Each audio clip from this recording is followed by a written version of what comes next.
이제 숨지도 맙시다. 부끄러워하지도 맙시다. 나무위키 라디오가 한 주 만에 다시 돌아왔습니다. 반갑습니다. 진행자 차기 행정안전부 주사보 이상호입니다. 네, 반갑습니다. 아, 반갑습니다. 네.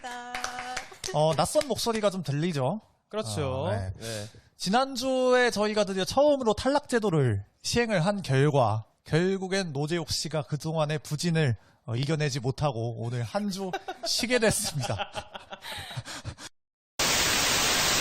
근데 저한테 거의 선택권이 네, 있는 것 같아서 저는 제 왼쪽 사람이 네. 살짝 쉬었다 왔으면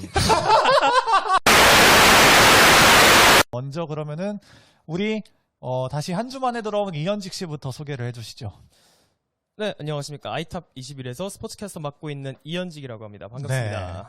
지난주에는 사실 중계 때문에 네네. 네, 개인적인 중계 때문에 사실 참석을 못 하셨어요. 네, 지난주에는 네. 그 FK컵이라고 예. 풋살 이제 컵 대회, 네. 축구에 비견하자면 FA컵 같은 걸 했는데 그거 중계를 하느라 잠시 자리를 비웠습니다. 뭐 이거 그래요. 듣는 분들도 뭐 FK컵 많은 관심 부탁드리고요. 네. 거기서 이제 중계하실 때도 이거 하시는 것처럼 나무위키 라디오 홍보 좀 부탁드리겠습니다. 그거는 제가 저기가 좀 눈치를 좀 더 보면서 하는 곳이기 때문에. 아, 그래요? 네. 지금 대표님들이 앞에 있는데 이분들 눈치는 전혀 안 보고 있어요. 왜냐면 그건 생방송이라. 자, 그럼 이 시점에서 생뚱맞게 오늘의 새로운 인물 소개해볼까요? 네. 역시 저와 함께 S아카데미에서 기본반 한솥밥을 드셨던 분입니다. 정유미 씨 반갑습니다. 네, 안녕하세요. 저 상호 오빠의 의동생, 의형제죠. 네. 네, 정유미를 닮은 정유민입니다. 어, 왜 정색하세요? 시작부터 많이 조금 조급한 것 같아요. 그 카메라 없다고. 네. 그 나름 방송 중인 건데 그렇게 거- 정색하고 그러셔도 돼요? 네. 아니, 어차피 이거 뭐 복면가왕 같은 방송 아니에요. 제 얼굴 아무도 모르잖아요. 네. 그렇죠? 아, 그럼요. 네. 뭐 모르니까. 아니, 그걸 기왕 이렇게 뻥칠 거면 뭐 지젤번천 닮았다 이런 식으로 얘기하지 그랬어요. 하긴 뭐 옆에서는 차기 행정안전부 주사부 이러고 있는데 나 근데 그럴 거면 나 그냥 아예 차기 행정부 장관을 하지 그러면은 나는 그래 아예. 뭐 어디 라인이라도 타시려고 하시나요? 네, 그럼요. 네. 알겠습니다. 사실 정유미 씨도 원래는 첫 해부터 합류를 하시는 게 맞는데 네. 개인적인 사정 때문에 네, 좀 늦게 맞아요. 합류를 하셨습니다. 그러면은 그동안은 어떻게 좀 나무위키 라디오의 시청자로 어떻게 보면은 네. 활동을 했던 거잖아요. 네, 그렇죠. 어떻습니까? 저희 나무위키 라디오를 들었을 때 객관적인 피드백을 좀 해주세요. 왜 어떠셨어요? 본인이 방송 들으셨을 때는 객관적으로 이 부분은 괜찮았다, 뭐 이 부분은 조금 안 좋았다. 네, 뭐 어떠셨어요? 저는 우선은 상호 오빠 개그를 엄청 좋아하기 때문에 네. 1화부터 웃느라 솔직히 그 다음 내용을 못 들었어요. 아, 네, 그게 조금 아쉬웠어요. 네. 너무 재밌어서 네. 그 내용에 다음에 집중을 할 수 없는 거예요. 아, 네, 그- 너무 웃겨서. 피해가는 정말 모범적인 대답이네요. 아, 진짜 근데 그러니까요. 너무 웃어서 끝까지 들어보도록 할게요. 아, 그래요. 네. 아, 뭔가 좀 건져내려고 했는데 사실 얻어낼 게 별로 없었습니다. 탈압박이 대단합니다. 그래요. 이런 식으로 탈압박을 하다 보면은 사실 물론 본인은 살아나겠지만 방송이 살아날 수가 없거든요.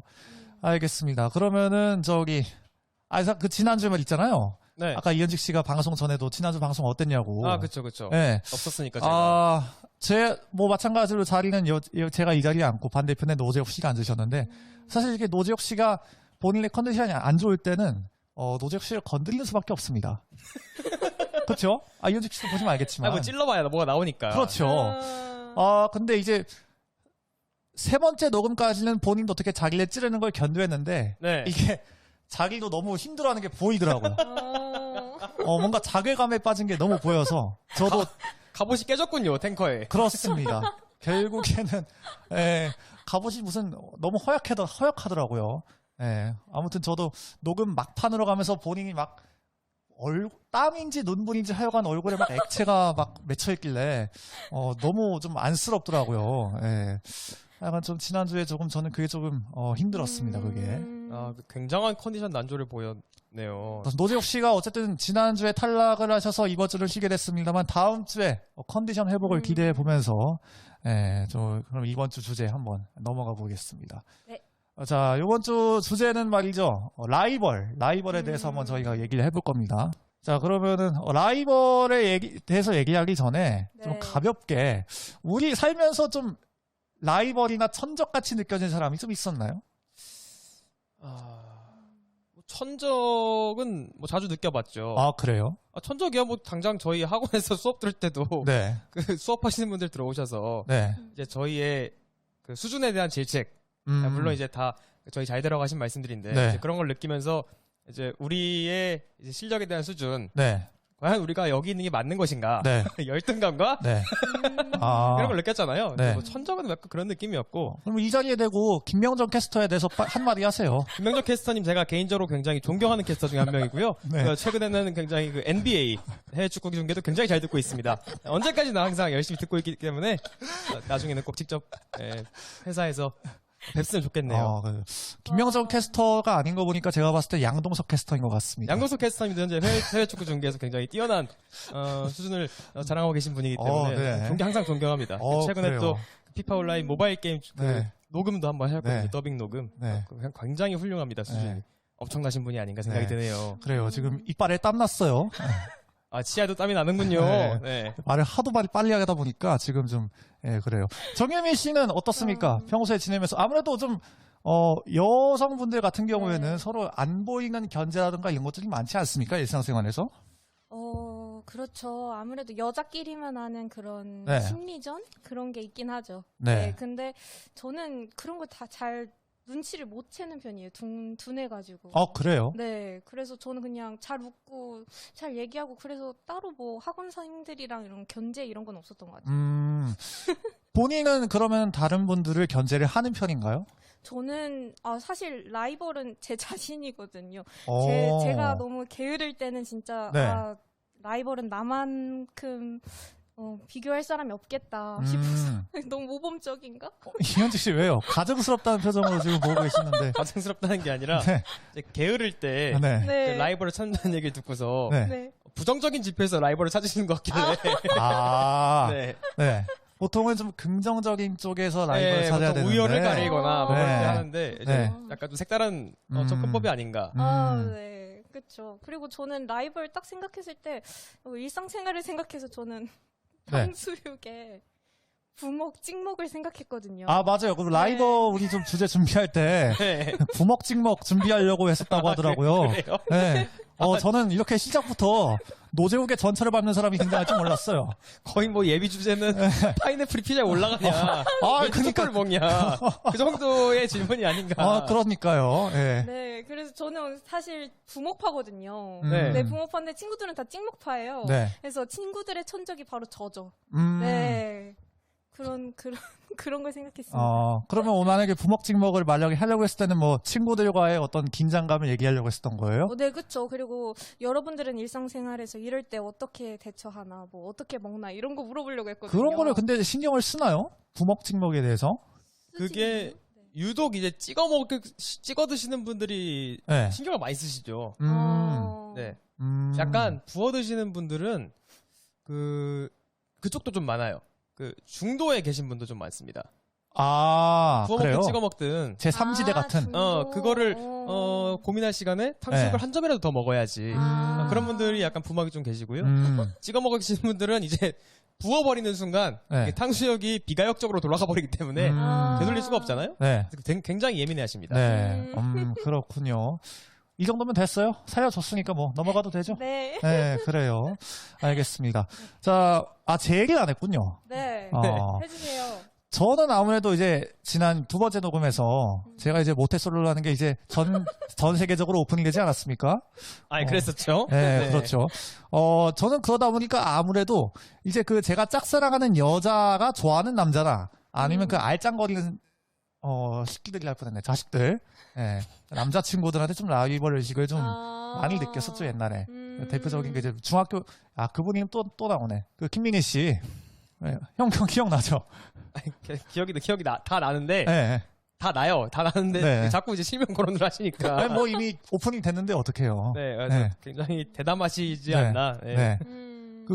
김민희 씨가 제가 초등학교 6학년 때 좋아했던 분인데 중학교 1학년 때인가 저랑 저랑 막 친해지려고 하는 친구랑 사귀게 된 거예요. 아하. 네. 근데 이제 그 남자애가 전반적으로 여성분들한테 좀 인기가 많았던, 그거를 주변 사람들한테 비밀로 한 거야. 자기가 연애를 한다는 거를. 그러니까 이제 여자애들이 걔한테 다 몰려들어가지고, 야, 너 누구랑 사귀냐? 얘기해라. 자기는 절대 얘기 못한다. 그러니까 이제 걔 친구한테 간 거예요. 야, 쟤 누구랑 사귀니? 그래서 내가 답답해가지고, 야, 그거 뭐 비밀거리라고 그냥 얘기해라. 아마 물론 컴플렉스 때문에 그렇게 제가 화를 냈을 수도 있습니다. 네. 그 뒤에 일은 몰라요. 몇 년 만에 그 죄를 토로하시는군요. 늙은 죄수의 고백 같은 느낌이 좀 네. 있죠. 네. 그때가 2008년이었으니까. 그리고 마침 수업종이 울렸어요. 수업 듣고 50분에 다시 쉬는 시간이 울렸는데 그 김민기 남자친구가 날 찾아온 거예요. 네. 막 성난 얼굴로. 너 무슨 얘기를 한 거냐? 너가 얘기했지. 난 모른다. 난 얘기 안 했다. 거짓말까지 완벽하네요. 난 얘기 안 했어요. 근데 진짜로. 내가 얘기한 거 아니거든요. 안 하셨군요. 네, 뭐 제가 이렇게- 얘기한 게 아니에요. 얘기하라고만 했지. 제가 얘기한 건 아니에요. 네? 그러니까 당사자한테 얘기를 해라라고 얘기를 했다고요? 네. 아까 다른 사람이 있을 때? 네. 그게 얘기를 안 한 거예요? 내 입으로 얘기 안 한 거잖아요. 그럼 된 거 아니에요? 어지러질한데요? 아, 그래요? 저는 이거 13년 만에 잘못인지 몰랐습니다. 솔직히. 아니, 봐봐요. 네. 그러니까 지켜보는 사람이 있는데 네. 그 A는 아, 말을 하기 그래요? 싫어해요. 네. 근데 갑자기 누가 와가지고 A한테 야 그냥 말해 라고 하면 네. 다른 사람들이 듣기엔 뭐라고 들리겠어요. 아, 그래요? 네. 제가 맞을만 했네요, 그러면. 네, 그렇죠. 맞으셨나요? 네, 머리 여기 맞았거든요. 네. 그래서 움푹 들어갔는데 그래가지고. 근데 마침 또 선생님이 보셔가지고 같이 불려갔거든요, 교무실에. 또 같이 가셨군요. 네. 그래서 왜 싸웠니? 난 안 싸웠는데. 내가 일방적으로 맞았잖아요. 그리고 그것도 어떻게 그걸 자초지종을 어떻게 얘기해요? 쪽팔리게. 제가 얘 좋아하는데 얘가 여자친구 뺏어서 이럴 순 없잖아. 그냥 모르시는 그런 게 있다. 네, 가정적인 문제가 좀 섞여가지고 말씀드리기가 좀 곤란하다. 이런 식으로만 이제 마무리했던. 네, 아무튼 그때는 몰랐습니다. 이게 잘못인지. 그래도 뭐 네, 나중에라도 다행히 네. 좀 뉘우치고 네. 알게 됐으니까 다행이네요. 그렇죠. 이렇게 또 만약에 저의 진정한 사과를 원하신다면 저희 나무위키 라디오 꼭 좀 주기적으로 애청해 주셨으면 좋겠습니다. 자, 그러면 오늘 본토카 한번 넘어가 보도록 하겠습니다. 저희들의 전반적인 라이벌에 대해서 얘기를 해봤는데 네. 오늘 저희가 준비한 라이벌들 과연 어떤 것들이 있을지 첫 번째는 정유미 씨를 앞세우면 좀 부담스러워할 수 있기 때문에 네. 연지기 형이 먼저 해주시죠. 와우. 뭐 저번에도 제가 먼저 했던 것 같은데. 네. 네, 이번에도 제가 먼저 하네요. 이게 노재욱 씨가 없어서 그래요, 그게. 그런가요? 네. 노재욱 씨 있었으면 그냥 몸빵으로 밀고 들어가는데 왜 어쩔 수 없어. 네. 뭐 이제 저 먼저 하겠습니다. 저는 네. 그 라이벌을 삼국지의 네. 제갈량과 네. 사마이를 들고 왔습니다. 사실 이게 대중들에게 삼국지라는 게 많이 알려져는 있어서 네. 뭐 제갈공명이라는 사람이 진짜 어마어마한 사람이다. 네. 근데 그리고 그 대척점에 뭐 사마이가 있었다까지는 아시잖아요, 많이. 네. 근데 이제 그쵸. 얘네가 왜 라이벌인데? 라고 물어보면은 그게 그러게 이제 이러시는 분들 꽤 있어요. 맞아요. 그렇다 보니까 이제 한번 또 제가 짚고 넘어가 보려고 네. 그래서 또 인물적인 이야기도 한번 해보고 싶어서 음. 이렇게 딱 짚어봤습니다. 이제 제갈량, 제갈공명으로도 많이 알려져 있죠. 네. 그래서 제갈량은 뭐 많이들 알고 있는 사자성어, 일단 삼고초려로 좀 시작을 할 수 있어요. 그래서 유비가 제갈량을 이제 자신의 세력으로 데려오기 위해서 딱 집을 찾아갔는데 이제 없대요. 뭐 하인이 나와가지고 선생님 안 계십니다. 뭐 그럼 기다리겠다 했더니 뭐 그러셔요. 그래서 냅둬요 유비를. 유비가 밖에 존버를 합니다. 네.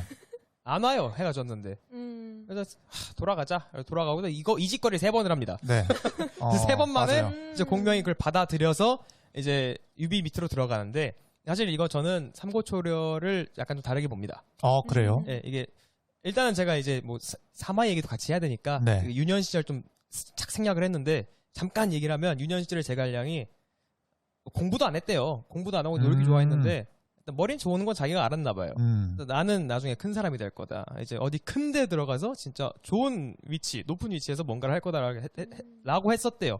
물론 다른 사람들은 공부도 안 하고 성적도 안 좋으니까 네가 그런 걸 한다고 약간 그런 반응이긴 했으니까. 네. 근데 그랬던 사람이 유비가 와서 한 거잖아요. 유비관우 장비.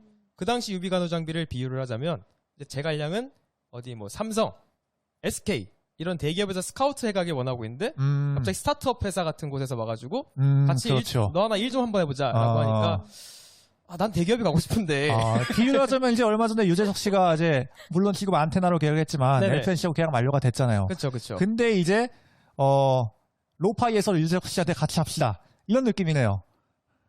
또 유재석 씨라면 같이 해줬을 수도 있어요. 근데 이제 싹 해가지고 이제 한번 네. 육시 같은데 약간 이제 저희가 얹혀갈 수도 있는 거였고. 근데 이제 제갈량은 그렇게 유재석 씨처럼 이미 유명했던 사람은 아니기 때문에 네. 사실 누군가 데려간다는 게 말이 안 됐습니다. 근데 이제 본인은 이제 그 정도의 꿈을 갖고 있던 거죠. 본인의 이상만 네네. 높았던 거고. 왜냐면 경력이 없었어요 그 당시에 제갈량이. 네. 여튼 그래서 유비한테 가요. 그런데 사마이를 처음으로 이제 등용될 때 뭐냐면 또 조조가 또 인물 보는 눈 하나는 또 기가 막히지 않습니까? 그렇습니다. 사마이를 조정으로 부릅니다. 이제 너 좀 괜찮은 애라며. 일단 불렀더니 사마이가 보내요. 못 가겠습니다. 뭐 왜? 그랬더니 중풍이 있어서 못 가겠습니다.라고 합니다. 그래서 조조가 조조도 이런 이력이 한 번 있거든요. 자신의 숙부를 자기가 중풍이 있어가지고 못 가겠다고 속인 적이 한 번 있어요. 네네. 그러니까 자기가 유명하죠. 전문가니까 네. 거기서 구라를 치고 있어. 그래서 사람을 보내갖고 정탐을 시키는데 네. 갔더니 사마이가 진짜 꼼짝도 안 하고 이렇게 누워있더래요. 네. 그걸 알면서. 그래서 쟤 진짠데요? 그래서 보고를 했다고 했는데 이제 나중에 보면은 다 거짓말이고 이제 뭐 조조가 그 당시 약간 한창 새를 떨치던 약간 비정한 인물 그런 느낌이잖아요. 네. 쓸모없으면 좀 죽이고 한창 이제 어느 한 유튜버 말씀께서는 이제 서주 대효도를 하신 분이기 때문에 네네. 그렇죠.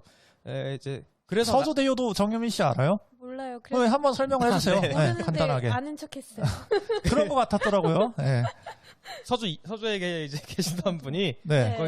거기 그 유지 분께서 그 조조의 아버지를 이제 죽이는 걸 모의를 합니다. 실제로 조조의 아버지가 돌아가셔요. 그것 때문에. 그랬더니 조조가 혈압이 올라서인지 열이 올라서인지 갑자기 서주로 군사를 이끌고 올라가지고 진짜 서주를 다 쓸어버려요. 양민들까지 그냥 다 죽입니다. 서주 대학살을 하는데 그래서 공식적인 명칭으로는 서주 대학살이라고 표현을 해요. 근데 이제 그 이말년 씨죠? 그 팀장님 네. 유튜브에서 삼국시를 이제 재밌게 설명해주는 그 컨텐츠 중이었는데 그래서 그분이 이제 어느 일부에서는 이제 그 정도의 미친 짓을 하려면 그 아버지에 대한 효심이 정말 가득해야 되기 때문에 네. 서주 대효도로 불러야 된다. 좀 그런 얘기 한 적 있어요. 그러니까 그만큼 비정했던 사람인 거죠. 그렇게 사람을 죽일 정도니까. 그래서 나중에 조조가 사마이 또 부릅니다.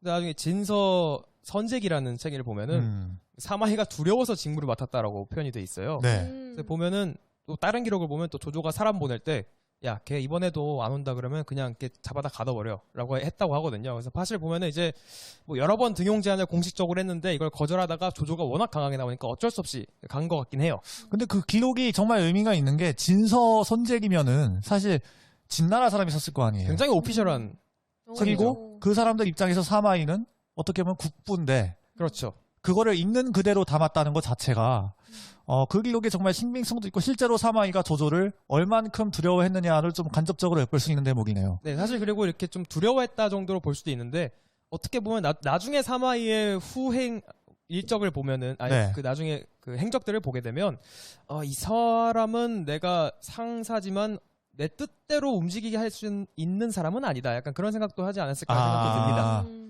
근데 다시 이제 각자 세력이 들어갔죠. 네. 제갈량은 이제 승승장구합니다. 네. 유비가 워낙 좋아했거든요. 네.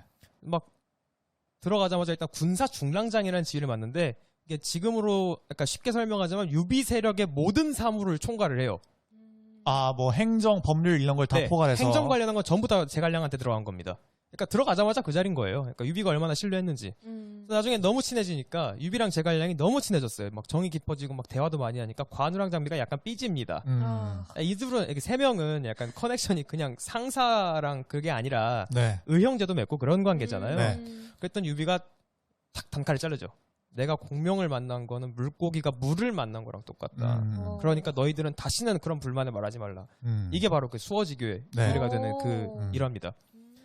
그래서 그 뭐 그만큼의 대단한 그 위치를 잡고 있었고 신뢰를 얻고 있었다. 근데 사실 제갈량도 현명한 게 그 관우 장비가 싫어하는 거를 자기도 인식을 했잖아요. 네. 나중에 관우가 후일에 제갈량에게 마초는 어떤 사람입니까? 라고 물어보는 기록이 있어요. 근데 제갈량이 거기다가 굉장히 대답을 잘했습니다. 네. 마초는 장비와 선봉을 다툴 만한, 그러니까 선두장군 다툴 만한 인물이긴 하지만 명성에 있어서는 관공만은 못하다. 잘 띄워줬네요. 네. 마초도 잘 적절하게 올려주면서 하지만 마초보단 네가 결국 낫다. 엔딩은 네. 관우를 띄워주는. 이거 약간 김웅룡 감독의 워딩. 아 정말 신하고 야구를 하는 것 같았다. 네. 김성근 감독에 대해서. 또 재밌는 게 관우도 이걸 받고 되게 좋아했대요. 이거 서신 받은 거를 나중에 네. 다른 사람한테 보여주면서 네. 이거 봐라 제갈량도 인정한 나다. 네. 이걸 봐서는 나중에 가서 이제 관우도 어느 정도 제갈량을 인정한 것 같고요. 네. 장비는 이제 묘사된 것 자체가 어느 정도 그 사대부들을 좀 공경한다 그래야 될까요? 네. 사대부를 좀 그런 성격이 있었기 때문에 나중에 제갈량의 책략을 보고는 이제 금방 감화가 된 것으로 네. 보여요. 반면 사마이는 처음에 조정에 출사했을 때는 조조한테 의심을 좀 받습니다. 조조가 또 확실히 사람 보는 눈이 좋긴 해요. 특히 영리하고 임기응변도 좋고 한데 근데 얘가 좀 그러니까 조조 입장에서 쓸데없이 큰 뜻을 품고 있는 게 아닌가 이제 그런 의심을 합니다. 이제 제가 갑자기 한자를 까먹었는데 그 관상 중에 이리가 그 동물 네. 이리가 뒤를 돌아보는 상이라는 게 있어요. 그게 이제 몸은 그대로 두고 얼굴만 획 돌아가서 이제 뒤를 돌아볼 수 있는 그런 상이라고 하는데 이제 그런 상이 있어서 조조가 좀 의심을 합니다. 중국 드라마 그 대군사 사마이에도 그런 대목이 네, 거기 나오더라고요. 정확하게 나옵니다. 네. 退下，草民告退。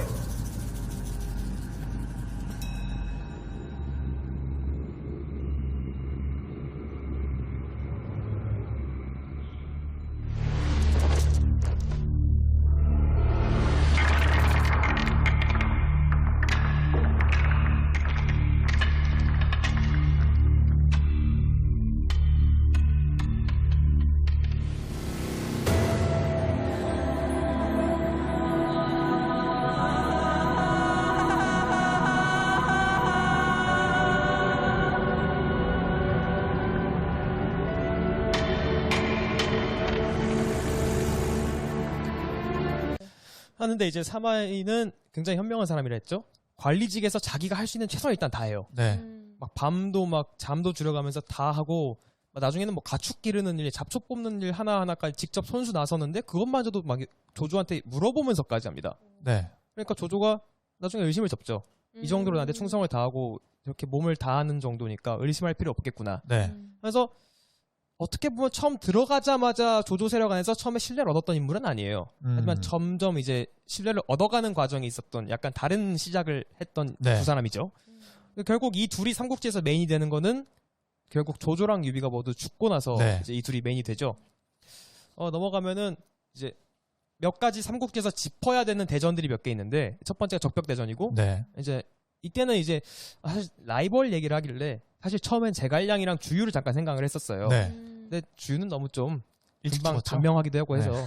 주유가 또 이제 적벽대전에서 하늘은 왜 나를 낳고 제갈량을 낳았는가 이 말을 네. 하면서 죽었기 때문에 네. 그래서 그 적벽대전 이후에는 또 이릉대전이라는 게 한 번 있잖아요. 네. 그때 이제 관우가 죽고 나서 유비가 열뻗쳐가지고 오나라로 쳐들어가는 그런 네. 거였는데 급발진했던 사건. 네, 급발진한 거답게 네. 촉이 진짜 말도 안 되게 대패를 하고서 이제 네. 송나라가 난리가 나죠. 네.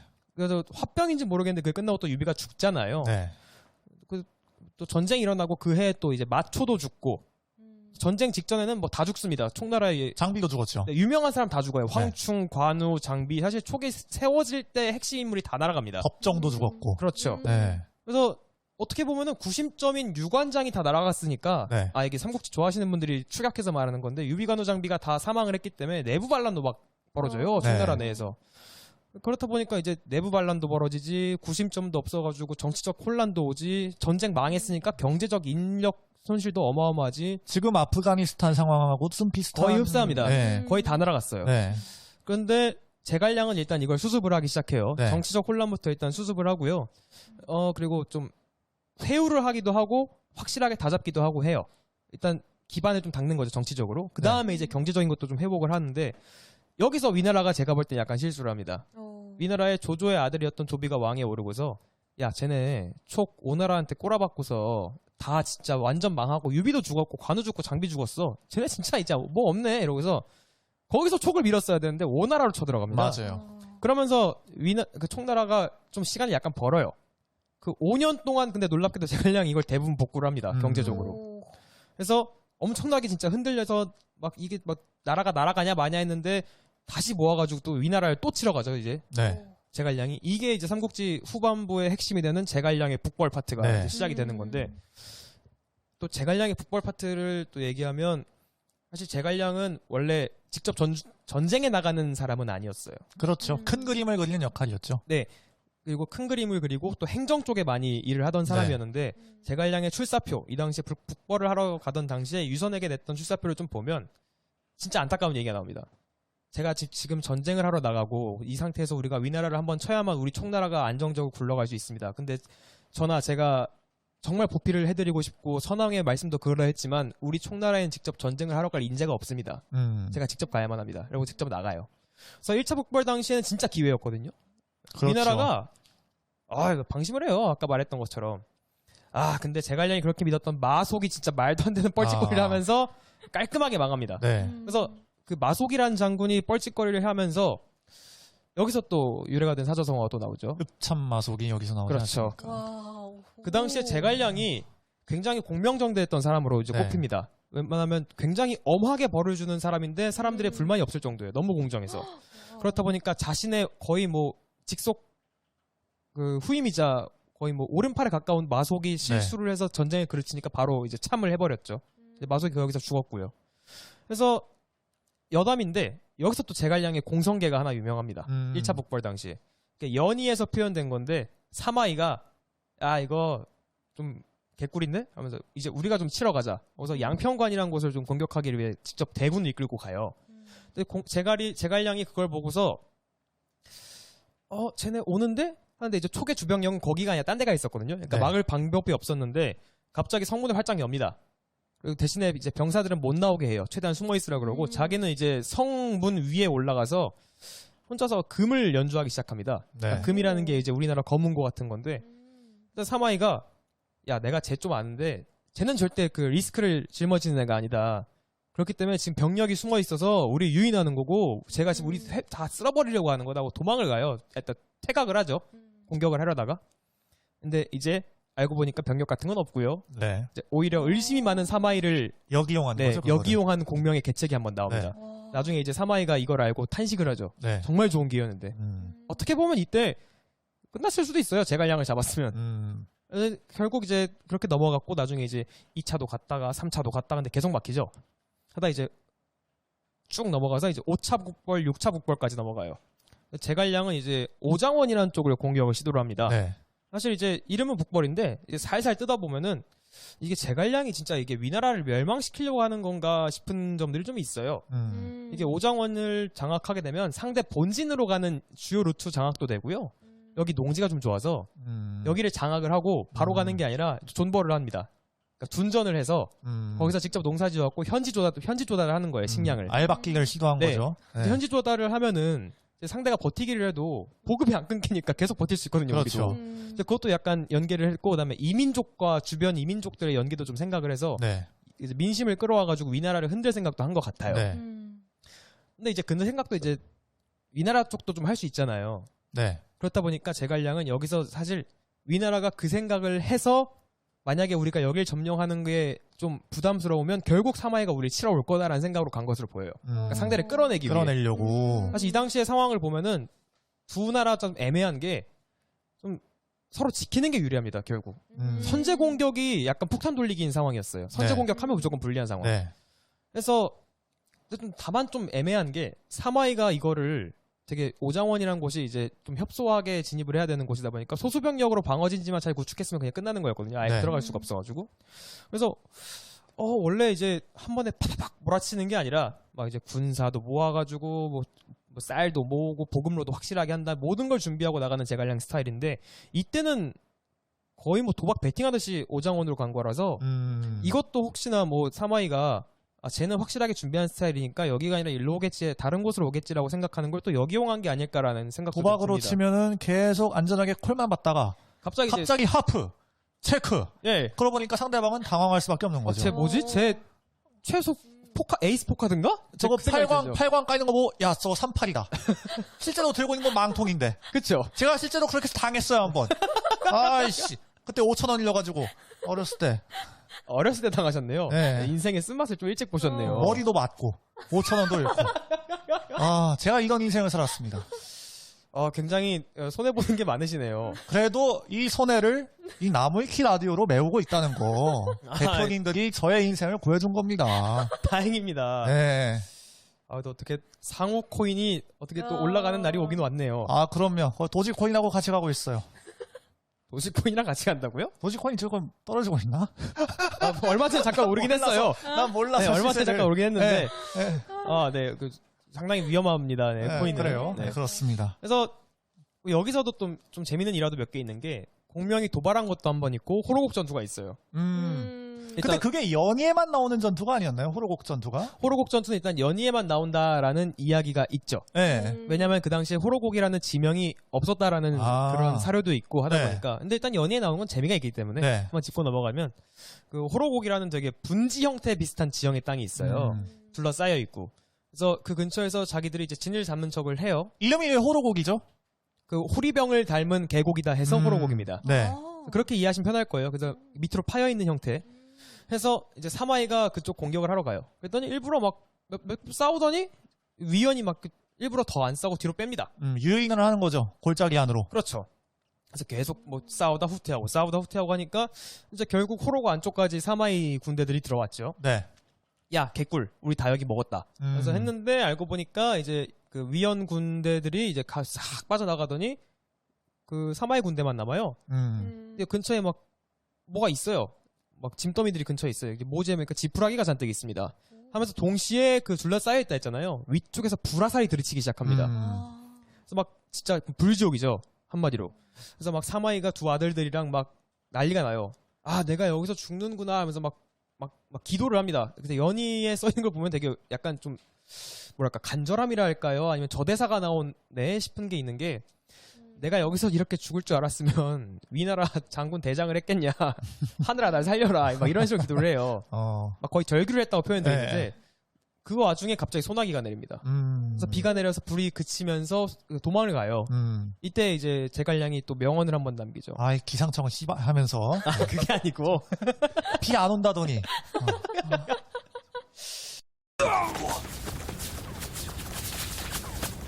贤弟呀，臣司马懿这就来与你相会了。父亲，大都督！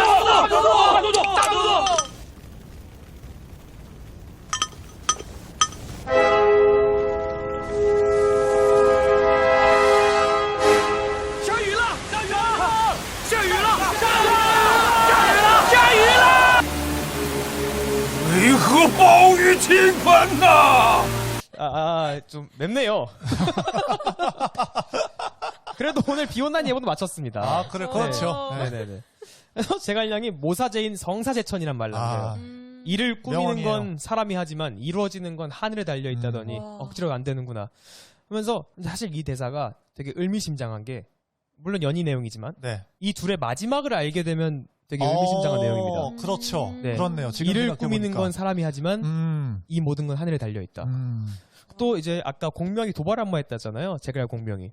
오장원에서 서로 대치하면서 이게 서로 폭탄 돌리기 하는 중이었거든요. 누가 먼저 선제 공격을 할지 서로 안 나가고. 근데 사실 병력의 양이나 군량이나 위나라가 굉장히 앞선 상태였는데 사마이도 그렇게 쓱 공격할 태세가 아예 없어요. 그냥 방어만 축구로 하고 얘기하면은 거의 반코트 경기를 하고 있는데 섣부르게 페널티 박스로 안 들어오고 그냥 후방에서 볼만 계속 돌리고 있는. 네, 이제 거의 그런 상황이죠. 서로 공을 잡으면 계속 일단 돌리고 시작합니다. 네. 그런 느낌이에요.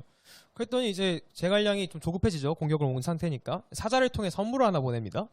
그래서 야 사마이가 그거 뭐냐 하면서 열어봐라 했더니 뭔 여자가 입는 옷이랑 목걸이, 막 귀걸이 이런 게 나와요. 그래서 이게 뭔 뜻이냐면 아니 장수로 왔으면 당당하게 나와서 싸워라. 안 그럴 거면 이 옷이나 입고 어디 시집 가든가. 장수 왜 하냐? 이런 도발인데 트랜스젠더를 권유한 거죠.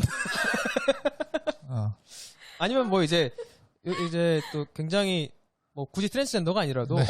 이제 여러 가지로 다른 성 정체성을 알 수 있기 때문에 그렇죠. 다른 방향일 수도 네. 있고요. 자아성찰을 좀 제대로 하라 이런 얘기잖아요. 일단 본인을 먼저 알아야 네. 되니까 네. 전투를 할 때는 이제 나를 알고 상대를 알아야 이길 수 있으니까. 네. 그래서 체면을 중시하는 다른 장수들이었으면 이게 바로 나갔을 거예요. 적의 나를 모욕한다. 일단 사마이가 되게 선물 받고서 뭐 이렇게 화도 안 내고 오히려 그 온 사자한테 뭘 물어봐요.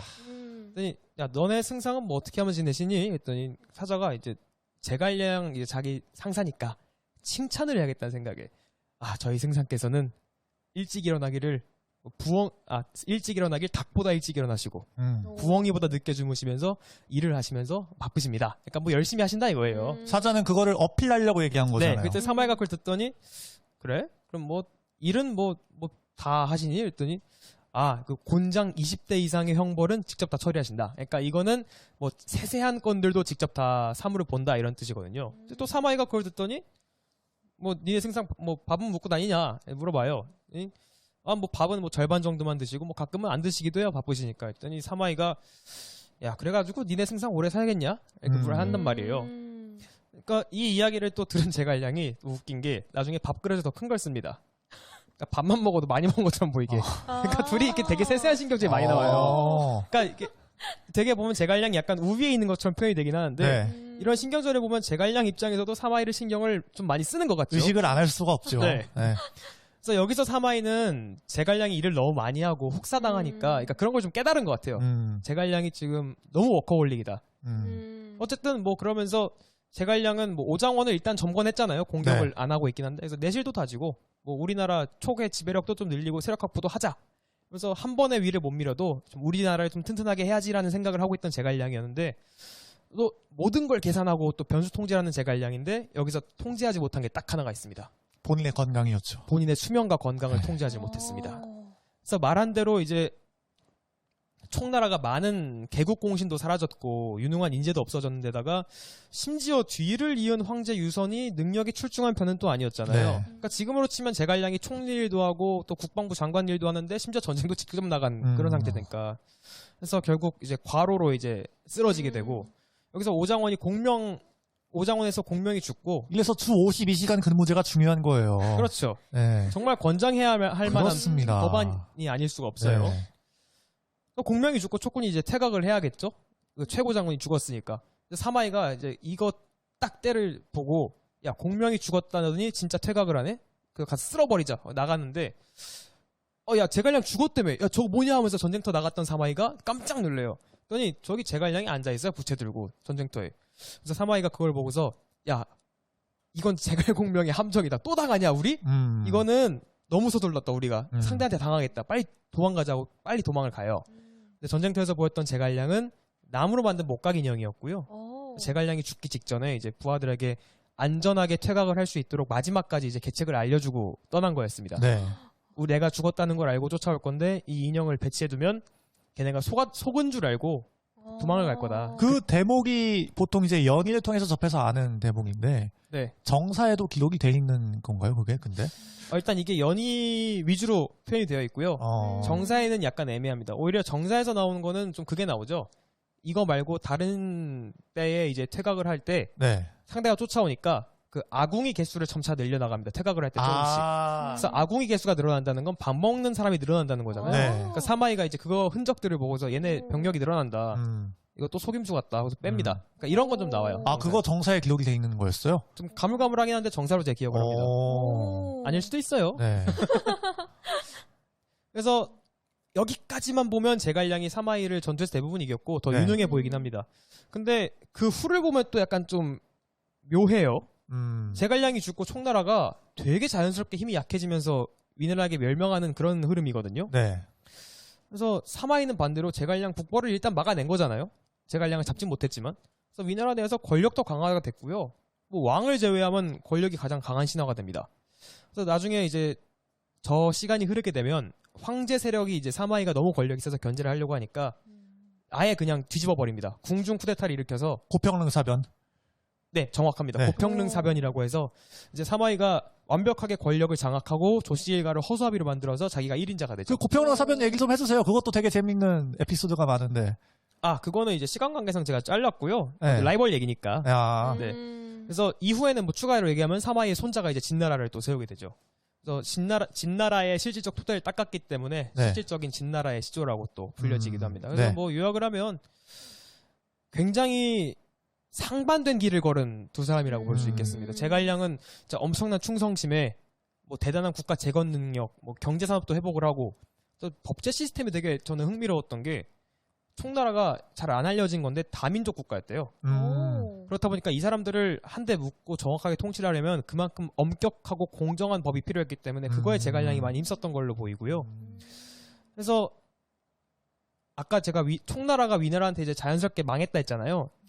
이것도 되게 대단한 게 자신의 사후를 또 대비해놨습니다. 어떻게 보면 이게 제갈량이 죽고서 이제 유선이 이제 암군으로 평가가 되잖아요. 웬만하면 재평가받는 것도 있긴 하지만 나중에 이제 간신도 하나 붙어가고 나라가 이제 완전 망해가고. 근데 그런데도 불구하고 이런 나라가 위나라 전쟁 10년 이상 버팁니다.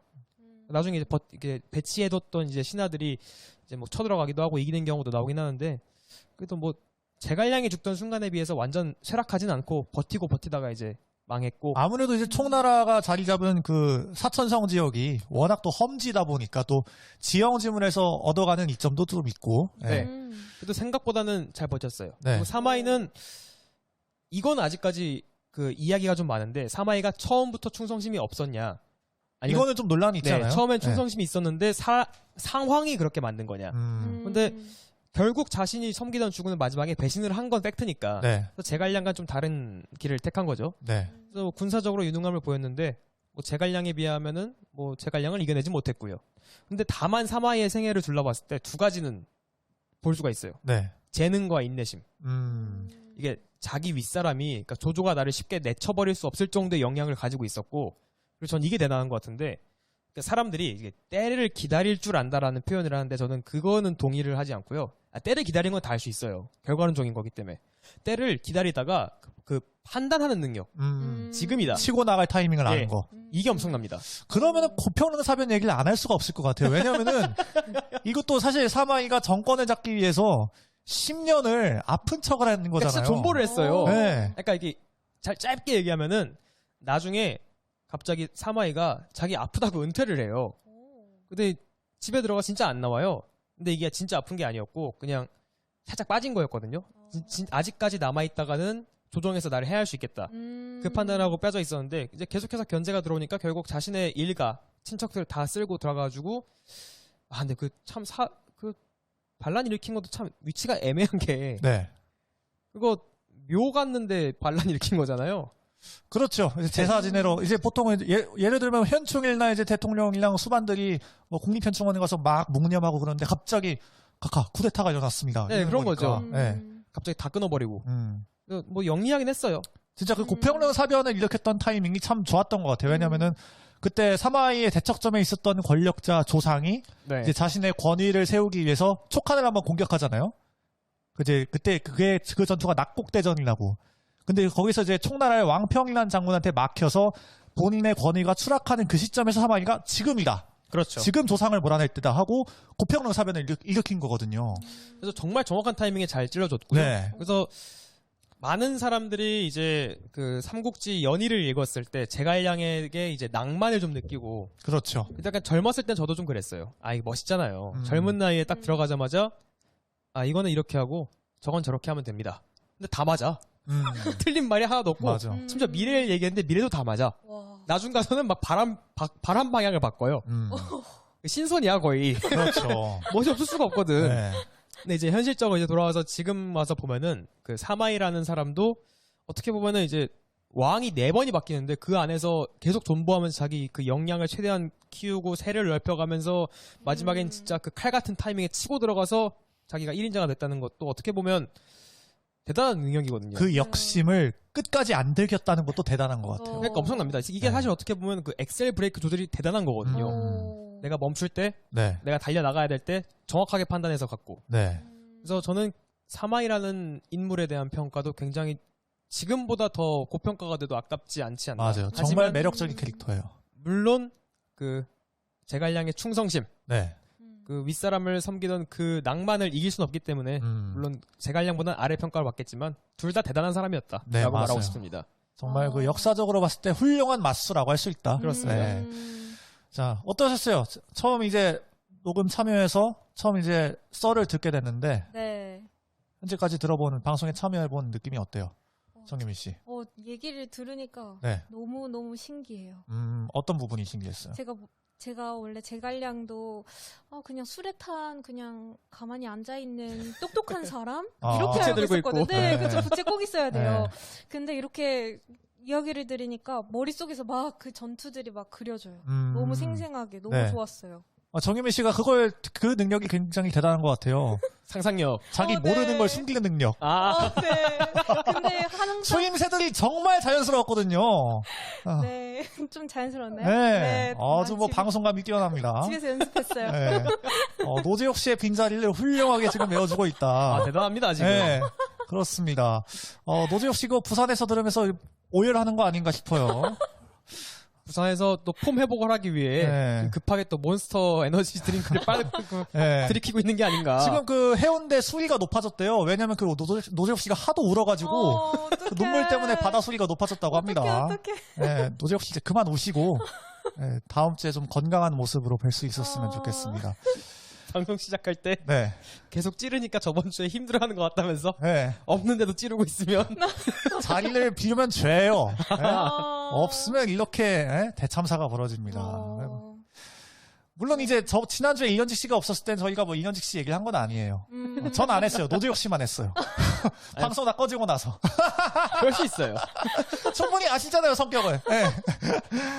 알겠습니다. 이렇게 제갈량 사마이 얘기 들어봤고요. 그럼 네. 오늘 두 번째는 오늘 처음 온 정유미 씨의 얘기 한번 들어보겠습니다. 네, 굉장히 떨리네요. 저는 우선 음악에 관한 걸 준비했습니다. 네. 우선 퀴즈 한번 나가볼까요? 네. 음악의 어머니는? 바흐 아닌가요? 바흐 아버지 아니에요? 바흐가 아버지인가요? 바흐가 아버지고 네. 어머니 음악의 핸델인가요? 어머니 주현미 씨인가요?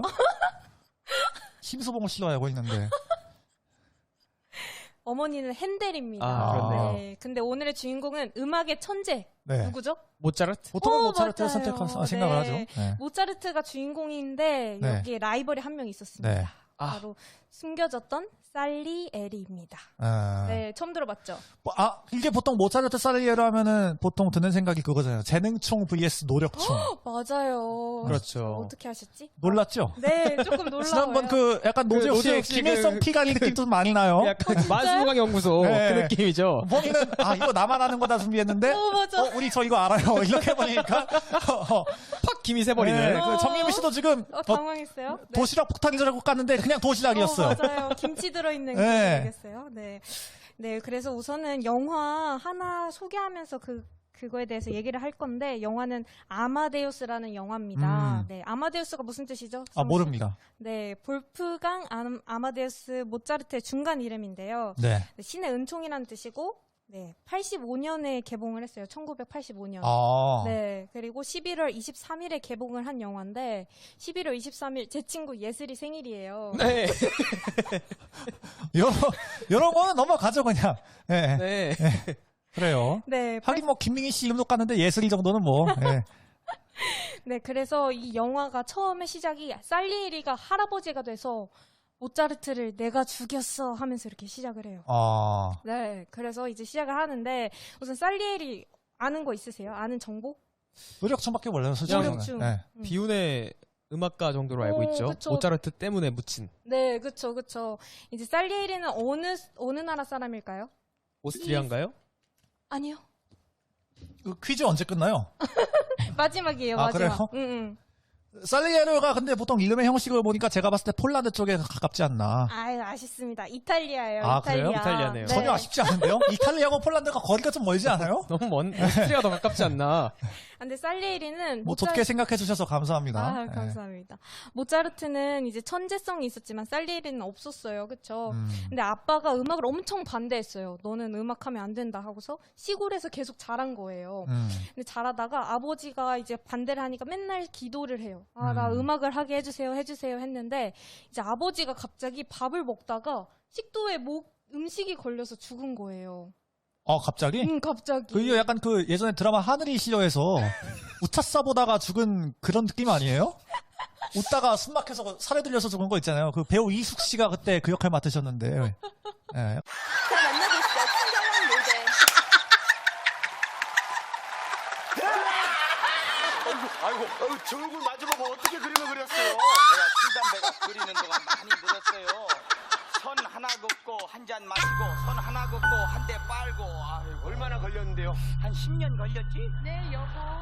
부부였어요? 약간 그런 느낌이랑 비슷하네요. 네. 그래서 딱 죽고서 아 이거는 신이 나한테 기회를 준 거다. 아버지가 돌아가신 게? 네, 그쵸. 아, 이제 그래요? 음악을 할 수 있는 기회를 준 거다. 야, 불속성 효자네요.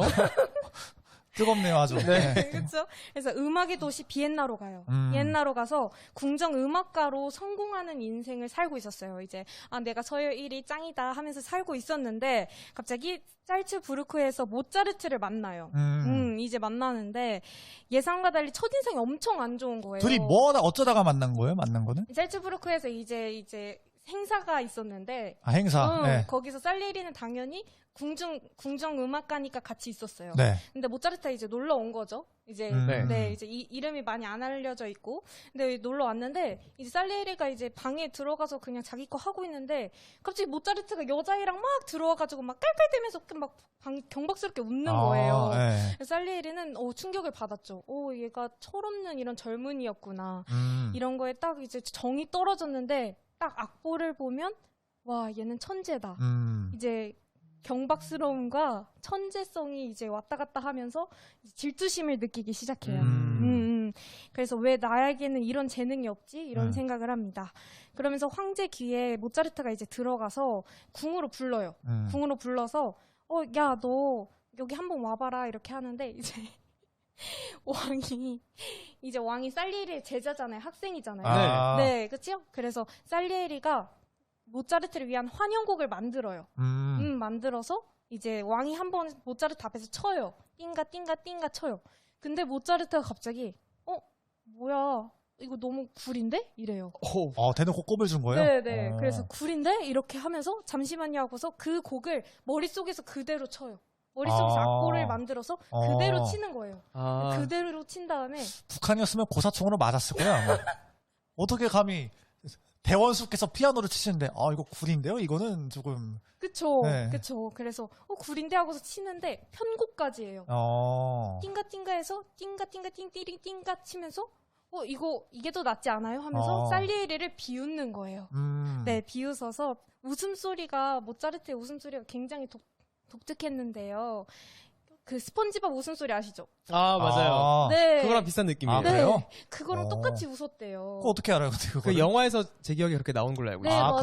그래요? 영화에서도 네. 그렇게 나오고 기록에 보면은 약간 이제 딱따구리 웃는 것처럼? 네, 네네. 그거보다 약간 좀 더 심해요. 맞아요. 되게 하이톤이고 영화에서 표현할 때 맞아요. 와, 저렇게 또 웃을 수 있네? 그러니까 김경식 씨보다 정선희 씨에 더 가까운. 딱따구리가 이제 성대모사 하는 게 두 분이잖아요, 개그맨.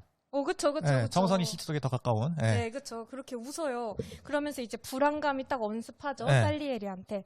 근데 살리에리가 딱 좋아하는 가수가 있었어요. 전용 네. 가수. 그 가수마저 모차르트한테 뺏기게 됩니다. 아. 네, 그러면서 이제 그때부터 모차르트에 대한 기도를 하죠. 제 증오했으면 좋겠죠. 네. 없어졌으면 좋겠다. 네. 그쵸? 증오의 기도를 시작해요. 그리고 이제 방탕한 삶으로 돈이 엄청 부족했어요, 모차르트는. 그러면서 살리에리는 얘가 도대체 어떤 걸로 돈을 벌지? 라고 생각을 해서 항상 하녀를 시켜서 이제 정보를 빼내는 거예요. 네, 정보를 빼내는데 그때 왕이 금지했던 오페라인 피가로의 결혼을 네, 작곡하고 있다는 걸 네. 알아요. 그래서 이제 살리에리가 이때다 싶어서 피가로의 이혼을 만들었어요? 아니요, 아쉽게도 그건 아니었는데 네, 그래서 피가로의 결혼을 이제 왕한테 꼬질러요. 이랬는데 모차르트가 이거 만들어요, 혼내주세요 이렇게 하는데 왕은 모차르트 불러봐 해서 부르는데 너 이거 할 수 있어? 해봐 하면서 기회를 주는 거예요. 아하. 오히려 네. 내가 원하는 반응이 이게 아닌데. 네, 기회를 주고 심지어 공연 도중에 이제 발레가 안 됐었어요. 그때 네. 발레 춤이 안 됐는데 그럼 너 발레도 해볼래? 하면서 더 오히려 기회를 준 거죠. 그러니까 약간 처음에는- 오히려 살리에르가 약간 분만 촉진제 역할을 한 거네요. 예? 그러니까 이제 모차르트가 더 크게 성장할 수 있도록 살리에르는 예. 그런 의도가 아니었는데 예. 그런 역할을 한 거네요. 아, 그렇군요. 근데 피가로의 결혼이 4막 구성이고 탄탄한 짜임새로 엄청 영화 같은 오페라예요. 네. 거기서는 이제 만들 사람이 따로 없는 모차르트 빼고는. 네. 그래서 살리에리가 나는 점점 내 패배가 분명해지는구나 싶었어요. 근데 내용이 너무 재미가 없는 거예요. 황제한텐. 그때 근데 서열 1위는 무조건 황제였거든요. 그렇죠. 네, 그렇죠. 그래서 황제한텐 지루하니까 살리에리가 이때다 하고서 자기의 자신감을 회복을 해요. 신나는 노래와 신나는 춤으로 이제 회복을 합니다. 근데 이제 모차르트가 다시 치고 올라와요. 바로 아빠가 돌아가셨는데 돈 조반니라고 아세요? 아, 들어봤어요. 네, 돈 조반니를 이제 아빠의 끔찍한 형상으로 만들어서 오페라를 만들어요. 네, 그래서 살리에리는 굉장히 경악하기도 하고 감탄하기도 해요. 그래서 엄청난 엔터테이너다. 지금으로 말하면 누구일까요? 뭐 방탄소년단 뭐 그 정도. 왜냐면 여기서 엄청난 엔터테인먼트는 연출도 하고 그래요? 무대 감독도 하고 그 배우들의 연기 지도까지 해야 돼요. 봉준호 감독인가요? 오, 그렇죠. 맞아요. 지금 어. 1980년대에 봉준호 감독이었던 거예요. 이렇게 또 국뽕이 펄로 네. 한 번 더 차오르네요. 그렇죠. K 모차르트였군요, 봉준호가. 그렇죠. 네. 네, 그렇죠. 그래서 돈 조반니를 만들고 이제 모차르트가 술과 약에 빠져 살아요. 너무 힘들다, 아빠 보고 싶다 이러면서 살고 있는데 여기서도 천재성을 발휘하는 한 곡이 나옵니다. 무슨 노래죠? 바로 장모님이 어느 날 이렇게 식탁에 있는데 장모님이 잔소리를 해요. 네. 야, 너 있잖아, 너 그릇 좀 닦고 뭐 어쩌고저쩌고 해. 이거를 보고 어떤 곡을 썼어요. 바로 그 곡입니다. 이게 그 장모님 잔소리였어요? 네. 네, 처음 듣네. 네, 그게 거기서 다시 한번. 야, 이거 피가리보다 신선하다, 이거 진짜로. 네, 거기서 이제 그 입모양이 딱 그 해서 겹쳐서 곡을 바로 쓴 거예요. 야. 네. 거기서 그거를 만들어낸. 그러니까. 네. 보통은 장모님 잔소리 하시면은, 그걸 누가 곡을 만들 생각을 해요. 그렇죠. 네, 친정에 꼬질르지. 거기서 이제 살리에리도 얘는 진짜 천재구나, 이길 수 없구나라고 생각을 했어요. 근데 그때부터 이제 모차르트의 건강이 진짜 안 좋아집니다. 안 좋아져서 침대에 앉아만 있어요. 네. 근데 레퀴엠이라고 안식을 뜻하는 곡을 쓰려고 합니다. 근데 이 곡을 쓸 팔에 힘이 없는 거예요. 네. 왜냐면 얘는 머릿속엔 악보가 가득한데 그래서 이걸 누가 써줄까요? 설마 라니엘이가 써줍니까? 살리에르요. 라니엘이 축구 감독이가 나오니까 갑자기. 제가 그 본업이 또 그쪽이라서 직업병이 나왔어요, 네. 갑자기. 네. 이게 본능적으로 나오는 단어가 그런 단어네요. 네. 네, 살리에리가 써줍니다. 네. 살리에는 무슨 감정일까요? 얘가 질투도 나면서도 얘가 너무 천재야. 그 말해주는 대로 이게 써주면서 이게 그 음표가 하나하나 찍힐 때마다 그쵸. 이게 그 벽을 느끼겠죠? 그쵸. 내가 생각하지도 못했는데 이런 생각을 하면서 썼을 거예요. 썼는데 이제 쓰면서 복합적인 감정이 들죠. 이제 질투도 하고 패닉도 하고 그랬는데 모차르트가 딱 이 말을 해요. 당신이 날 무시하는 줄 알았어요. 저도 당신한테 인정을 받고 싶어요. 용서해요. 라고 말을 해요. 알고 보니까 모차르트도 이제 살리에리가 라이벌로 생각을 했었던 거죠. 이제 용서를 못하니까. 그러고서 이제 아내가 사실 중간에 도망을 갔었어요. 네. 근데 모차르트가 너무 방탕하게 사니까. 근데 살리에리랑 이제 악보를 쓰고 있다가 아내가 다시 돌아와요. 모차르트, 넌 발령기인가? 하세요. 하세요. 네. 모차르트 보고 싶어서 이렇게 하는데 이제 너에게 이제 건강 악화를 좀 악보들을 다 내가 뺏을게. 이렇게 뺐는데 그때 모차르트가 숨을 멎어요. 네. 그래서 레퀴엠이 이제 완성이 다 안 된 곡으로 뜨죠. 그러면서 살리에리는 정말 오랫동안 살아요. 오랫동안 사는데 마지막에 치매를 걸려요. 치매가 걸리는데 이제 요양원으로 들어가요. 요양원 직원한테 자기가 쓴 곡을 쳐주면서 이 노래 알아? 이랬어요. 근데 이거 무슨 노래지? 이렇게 되다가 그럼 이건 어때? 하면서 모차르트 곡을 쳐줘요. 근데 따라 부르는 거예요. 거기서도 이제 열등감이 느껴지겠죠? 네, 그러면서 이게 볼프강 아마데우스의 노래다 하고서 영화가 끝이 끝납니까? 나요. 네. 아니 그래서 저도 이제 모차르트 살리에르를 한다길래 네. 저도 이제 대략만 아니까 어느 정도 정보가 필요해서 제가 알아본 게 있는데 보통 이게 대중들이 아는 이야기란 말이에요. 살리에르가 일방적으로 모차르트를 질투하고 열등감을 느꼈던 건데 근데 실제로는 아예 반대였다고 하더라고요. 모차르트가 역으로 오히려 맞아요. 살리에르를 그래서 모차르트가 살리에르를 정말 질투했는데 이거를 대놓고 드러내기엔 자기가 없어 보니까 이걸 반대로 살리에르가 나를 질투한다 이런 식으로 포장을 한 거예요. 모차르트 그렇다고 하더라고요. 성격이라면 충분히 가능하겠네요. 맞아요. 그래서 지금 살리에리 증후군이라는 말도 있어요. 아, 맞아요. 네, 있더라고요. 그렇죠. 그래서 타인에게 열등감이나 질투 느끼는 네. 그런 심리적 증상으로 쓰이는 거예요. 그래서 너무 안타까운 살리에리 얘기를 하고 싶었습니다. 네. 어떻습니까? 처음 이렇게 썰을 푸셨는데. 사실 가져온 게 100이라면 지금 말한 게 한 40? 아, 그래요? 네, 너무 떨려서 진짜 아, 너무 떨려요. 심장이 네. 막 밖으로 나올 것 같아요. 네. 맞아요. 보통 방송 준비할 때 막 네. 이만큼 준비하면 그날 한 3, 40 썼으면 잘한 거예요. 맞아요, 맞아요. 진짜요? 항상 네. 그렇더라고요. 네. 그래서 너무너무 왜냐면 떨리는데 우리가 평소에 말이 너무 많다 보니까 3, 40만 얘기도 분량이 가득 차거든요, 보통은. 저 아까 그래서 제 거 얘기할 때 계속 시계 보면서 얘기하고 있었잖아요. 저도 한 번쯤 봤어요. 근데 벌써 지금 11시 반이야. 네. 오. 네. 4인 체제로 했을 때 보통 우리가 1시간 반 정도가 나오는데, 그래서 3인 체제로 하면 좀 분량이 딸리지 않을까 싶었는데도 우리가 1시간 반은 그냥 채우더라고. 아, 가뿐합니다. 토크쇼 하는 네, 그러니까요. 여기서 이렇게 노재혁 씨는 없어도 된다라는 게 간접적으로 밝혀지는 거죠.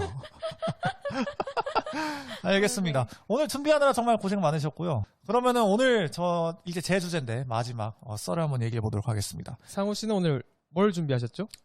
저는 이건 사실 이 주제는 제가 이 로우파 팟캐스트 호스트 네. 준비하는 과정에서 썼던 파일럿 제작하면서 썼던 주제이기도 아. 한데 네.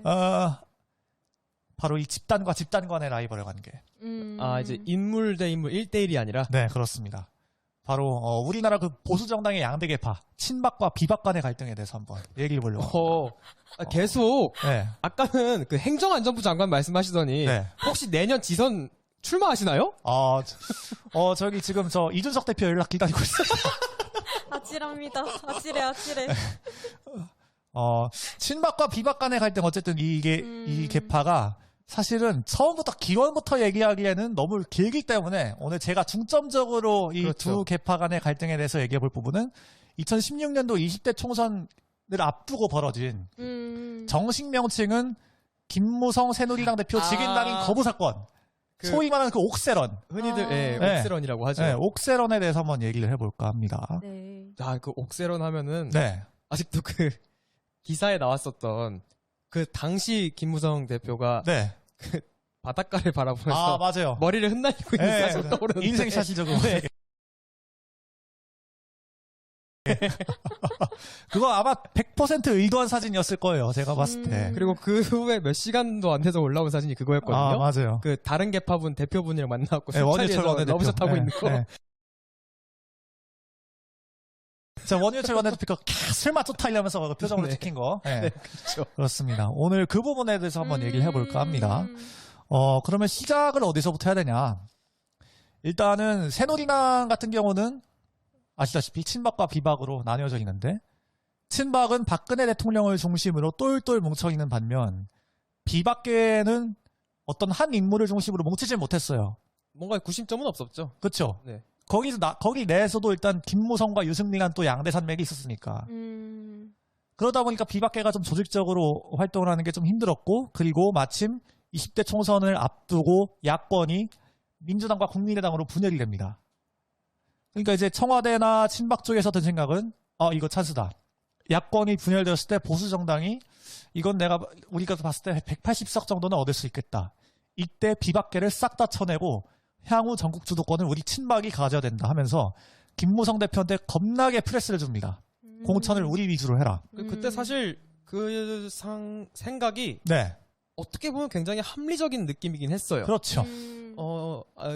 새누리당이 만들어질 때를 일단 한번 얘기하면 네, 그때 이제 좀 뭐랄까 약간 좀 어려운 상황이었잖아요. 약간 처음에. 한나라당의 네, 색이 그렇죠. 아직 덜 빠져가지고 그때 이제 이명박 정권이었죠. 네. 그래서 그때 그 당시 이제 비대위장이었던 네. 당시 비대위원장 박근혜 씨가 이제 이끌면서 이제 선거를 대승을 거뒀잖아요. 네. 그러면서 이제 약간 MB 정권이랑 거리두기를 하면서 네, 그래서 차근차근 우리가 이제 밟고서 올라가면서 확실하게 우리 계파가 먹겠다였으니까 그렇죠. 굉장히 합리적인 선택이었던 것 같긴 해요. 그렇죠. 그러면서 친박이 이제 김무성 대표를 압박을 하면서 결국에는 공천을 주도하는 공천관리위원장이라는 그 직에 원조 친박 중에서 골수라고 할 수 있는 이한구 의원이라는 분을 거기에 앉혀요. 맞죠. 그 이한구 의원이 또 무슨 얘기를 하냐면은 뭐 당대표고 일반 의원이고 간에 자시고 간에 그런 거 나는 안 본다. 당대표도 마땅히 공천심사를 받아야 된다. 그래서 김무성 대표가 그때 공천심사 받을 때 이한구 위원장한테 90도로 고개 숙이면서 인사하는 그 사진도 되게 유명해요. 그렇죠. 다 면접 봤으니까요. 예, 그 예, 당시에. 예. 그렇게 김무성 대표가 몰려있고 친박계자 자기 주도로 이제 비박계 의원들을 싹 다 쳐내고 있는 거죠. 제일 친박계가 눈에 가시로 여겼던 게 바로 유승민 원내대표였습니다. 맞죠. 어떻게 네. 보면 비박계 중에서 구심점을 할 만한 사람이었으니까. 그렇죠. 그 전에도 이제 유승민 원내대표가 그 유명한 연설 있잖아요. 교섭단체 대표 연설에서 아, 네. 증시 없는 복지는 허구다. 이런 얘기를 하면서 친박계에 본격적으로 나를 세우기 시작했고 거기에 이제 박근혜 대통령이 열받아서 배신의 정치를 심판해 주셔야 합니다. 신뢰를 어기는 배신의 정치는 결국 패권주의와 줄세우기 정치를 양산하는 것으로 반드시 선거에서 국민들께서 심판을 해 주셔야 할 것입니다. 이런 얘기를 했잖아요. 그러니까 이제 친박계에서는 이때 찬스라 생각을 한 거예요. 유승민의 찍어내 마지막 찬스다. 김무성은 어떻게든 이제 비박계 의원을 보호하려고 했지만 새가 딸렸기 때문에. 왜냐면 최고위원들 중에 대다수는 친박이었으니까. 그리고 또 심지어 그 당시에 그 박근혜 전 대통령이 당선될 때만 해도 네. 상당한 지지율로 당선됐기 때문에 그렇죠. 친박계가 힘을 얻을 수밖에 없었던 네. 당권 상황이었을 거예요. 그때 당시에 또 사실 박근혜 대통령 인기가 임기 말치고는 나쁘지 않았었기 때문에 네, 맞습니다. 네. 좀 순조롭게 갈 것처럼 보였어요. 물론 김무성 대표도 그 과정에 저항을 안 한 건 아니라서 나름 와중에 열심히 잡음도 했죠. 좀 있었죠. 네. 뭐 윤상현 의원 같은 분은 뭐 김무성 그 XX 죽여버려 이런 게 녹취록이 공개가 돼서 좀 파문이 일기도 했었고 어쨌든 2016년 3월 24일 공천을 하루 앞둔 후보자 등록 하루 앞둔 시점에서 김무성 대표랑 이제 친박계 의원들이 감자탕 집에서 소주 한잔 합니다. 아, 우리 그동안 싸웠지만 앞으로 뭐 총선 잘 치러봅시다. 그리고 그 다음날 김무성 대표가 돌연 기자회견을 열어요. 나는 이 공천장에 도장을 찍지 않겠다. 뒤통수를 친 겁니다. 그리고 자신의 지역구인 부산 영동으로 내려갑니다. 이현직 씨가 얘기하신 그 바닷가를 거들면서 네, 머리를 네, 인생샷을 찍으면서 활보를 하죠. 새누리당이 난리가 난 거예요. 친박계 쪽에서. 야, 이 대표가 이 뒤통수를 쳤다. 어떡하냐. 원유철 원내대표가 황급히 영동으로 내려가서 자갈치 횟집에서 김무성 대표와 만납니다. 그래서 이제 그 김무성과 친박 간의 합의가 타결이 되는데 그 내용은 뭐냐. 친이계의 좌장인 이재호를 은평을에 공천을 하고 유승민을 대구 동구을에 공천을 해라. 그 대신 그쪽에는 새누리당 후보를 내지 마라.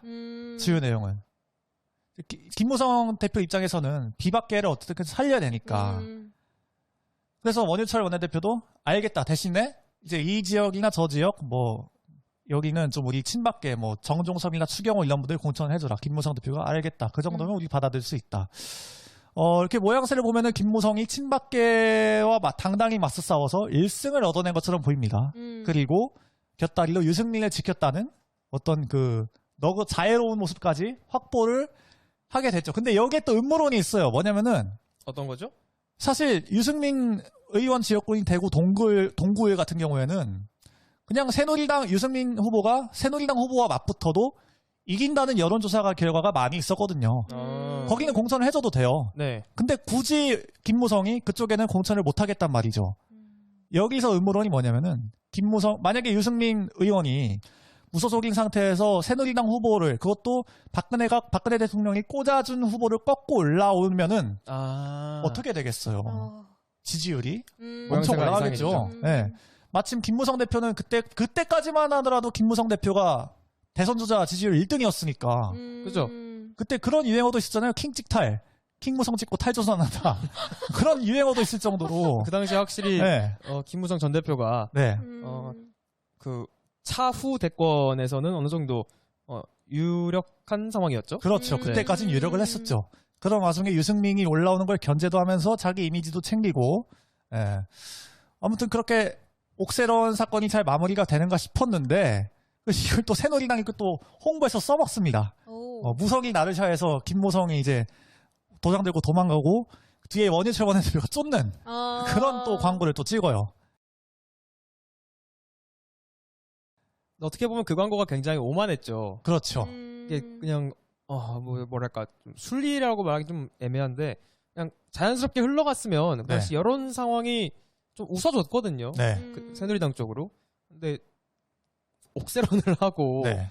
이제 그런 모습을 보고 이제 뭐 공천으로 싸우면 이제 외부에서 볼 때는 좀 그런 느낌이잖아요. 어차피 모양이 보기 우리가 가면은 당선이 될 건데, 그러니까 본선 가서 당선될 게 확정이니까 예선에서 이제 누가 올라가냐 싸움을 하는 느낌이 돼버린 그렇죠. 거잖아요. 네. 그러니까 되게 오만한 느낌이 돼버리니까. 밥그릇 다투처럼 보여진 거죠. 네.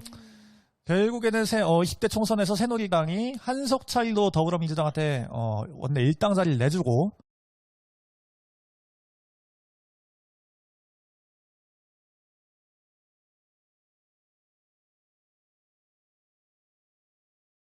네. 어떻게 보면 사실 그 옥세론 사건이 사실 그전에도 친박과 비박 간의 갈등이 있었지만 이 옥세론 사건으로 더 증폭이 된 감이 없지 않아 있거든요. 심지어 이 옥세론은 그 당시에 언론의 진짜 대서특필이 되면서 네. 표면적으로 정말 많은 사람들에게 보여졌거든요. 네. 어떻게 보면 선거에서 이미지라는 게 굉장히 중요하잖아요. 그렇죠. 그래서 사실 그 당시에 새누리당이 뭐 과반도 가능하지 않냐 이런 흐름이었는데 이게 뭐 그 당시에 또 국민의당도 있고 해서 여러 당이 있었기 때문에 누군가 과반을 차지했던 결과는 아니긴 했지만 결론적으로 비교를 했을 때 민주당이 한석 뒤졌으니까 네. 어떻게 보면 완전 대폭 하락해버린 거잖아요. 그렇죠. 그렇게 잡음을 일으켜서 이겼어도 후유증이 남을 텐데 거기다가 또 졌단 말이에요. 새누리당이. 그렇죠. 그러면은 당연히 책임론이 불거질 수밖에 없죠. 사실 뭐 승리는 확정이었고 네. 어떻게 이기냐에 싸우면 네. 뭐 친박계 쪽에서는 이거 김무성이 분탕만 안 쳤으면 우리가 이기는 건데 김무성이나 비박계 입장에서는 친박계가 공천 막장으로 하지만 않았어도 우리가 이기는 건데 이런 식으로 둘이 막 계속 알력 다툼을 하다가 2016년도 10월 말에 하나가 터지죠. 엄청난 게 터지죠. 네. 태블릿 PC가 터지면서 결국에는 현재 보수정당이 여기까지 왔다. 어떻게 보면은 저는 그 옥세론 사건이 없었다면 여기까지 못 왔을 것 같아요. 맞아요. 그게 뭐 이렇게 얘기하면 좀 이상할 수 있는데 그 당시에 이제 태블릿 PC가 발견되면서 네. 정말 큰 사건이 터졌잖아요. 네. 이제 그랬을 때 그 내부적으로 이렇게 분열이 없었으면 네. 그 당시 정권과 좀 거리두기를 하면서 그 이후를 좀 도모했을 수도 있는데 네. 이미 내부적으로 다 찢어져 버렸으니까 뭐 어떻게 할 수 있는 게 없었겠죠. 그렇죠. 그 사건만 아니었으면 사실 새누리당이 뭐 과반까지는 아니더라도 일당은 사실 차지할 수 있었을 거라고 생각을 하거든요. 근데 그 만약 당시엔 그랬죠. 그렇게 된다면 태블릿 PC가 터졌어도 탄핵안이 통과가 될 수 있었겠느냐. 탄핵안은 통과가 됐을 수 있었다고 봐요. 그렇게 됐어도. 사실 그 당시에 그 여론 자체가 네. 어마어마했기 때문에 네. 아니 이게 솔직히 그 정도로 여론이 이제 들끓고 있는데 차기 선거를 생각을 안 하는 게 아닌 이상 거기서 탄핵안을 그냥 돌려보낸다? 이거는 좀 위험할 수 있는. 그게 사실 정상적인 발상이긴 한데 네. 친박계는 그러지 않았으니까. 근데 또 이제 뭐 분열이 돼서 그럴 수도 있는데 나중에 네. 이제 투표를 했을 때 뭐 공식적으로 이제 누가 찍었는지 알 수는 없었지만 뭐 얘기하는 걸 들어봤을 때는 뭐 대다수가 결국 이제 표를 찬성 쪽 던졌으니까 네. 뭐 충분히 가능했을 수 있지 않나 그 생각은 듭니다. 자, 그러면은 자연스럽게 오늘 한번 콘텐츠들에 대해서 누가 가장 재밌었는지 투표를 해보도록 하겠습니다. 정예미 씨부터 먼저 투표를 해주시죠. 저는 이현직 씨의 에피소드가 좋았던 것 제갈량 같아요. 사마이. 네. 왜냐면 진짜 몰랐거든요. 네. 제가 아까 말했다시피 제갈량에 대해서는 진짜 몰랐는데 네. 이거를 이야기를 약간 상상을 할 수 있게 이해가 잘 되게 이야기를 해줬고 또 거기에 숨어있던 이제 사자성어 이런 것도 다 소개를 해주셔서 정말 유익하고 좋았습니다. 고맙습니다. 짱짱. 저도 제갈량 사마이 한 표 드리고 싶습니다. 네. 삼국지 좋아하셔서 찍으시나요? 뭐 그런 것도 있지만 네. 워낙 또 재밌게 잘 설명을 해주셨고 고맙습니다. 맞아요. 일반 워낙에- 대중들이 알기 쉽게 컨텐츠가 워낙 좋아서 네. 제가 얹혀간 게 아닌가. 워낙 또 설명을 잘하셨어요. 그리고 고맙습니다. 네. 저 번외로 대표님은 어떤 게 좋으셨어요? 역시 제갈량 사마이. 고맙습니다. 자, 이렇게 해서 이현직 씨가 드디어 저희 나물키 라디오 시작한 이후에 첫 우승을 거머쥐었습니다. 저는 다행히 또 이번 회차 때 옥세론 안 당하고 공천이 됐네요. 그렇죠. 여기서 대표님이 나는 옥세런이 좋았는데 하면서 갑자기 나가면 그게 또 옥세런이 되는 거거든요. 네, 나는 저 투표 허락 안 한다. 네, 그렇죠. 알겠습니다. 네. 오늘 좀 부득이하게 사실 이번 주도 3인 체제로 방송이 됐지만 네. 그래도 물 흐르듯이 자연스럽게 저는 됐다고 생각을 하거든요. 굉장히 뿌듯합니다. 네. 네, 뭐 한 명이 비었지만 네. 각자 3분의 1씩 나눠가지고 충분히 네. 채웠기 때문에 네. 네. 그래서 걱정이 되는 건 이 네. 상태에서 한 명이 들어왔을 때 저희가 그 각자 1인분씩 해야 되는 거를 오버해서 해서 네. 그 한 명이 채우러 들어왔다가 말을 못하고 가는 게 아닌가. 아, 그래요. 그 예측이 정배죠. 정배 0.96배 봅니다. 상당히 높게 보시네요. 네, 그렇습니다. 다음 주 이제 노재욱 씨가 다시 오시는데, 네. 그래도 어쨌든 노재욱 씨가 어쨌든 우리 나무위키 라디오에 어떻게 보면은 네. 중추적인 역할을 해야 되는 분이기 때문에, 예. 아, 그분 그 피크를 찍잖아요. 네. 아, 못 막습니다. 아, 그렇습니다. 네. 물론 그 빈도수가 굉장히 적다는 게, 보통 우리 영어 배울 때 뭐 always, 뭐 usually 이런 걸 배우잖아요. 네. 썬파이스 정도만 쳐줘도. 아, 셀덤 쪽에 가깝습니다. 아, 그렇군요. 네. 아, 어떠셨어요? 오늘 첫 방송 해보셨는데. 저는 너무 재밌었고 처음엔 떨렸는데 네. 너무 잘 진행해주시고 네. 잘 리액션도 해주시고 그래서 엄청 좋았어요. 네. 그래서 내가 더 잘해야겠다 이 생각이 네. 들었습니다. 아, 오늘 잘하셨어요. 모차르트 살리에르. 맞습니다. 네. 자, 그러면 저희는 여기서 클로징 하도록 하겠습니다. 다음 주에 더 재밌는 주제로 여러분을 찾아뵙겠습니다. 나무위키 보라!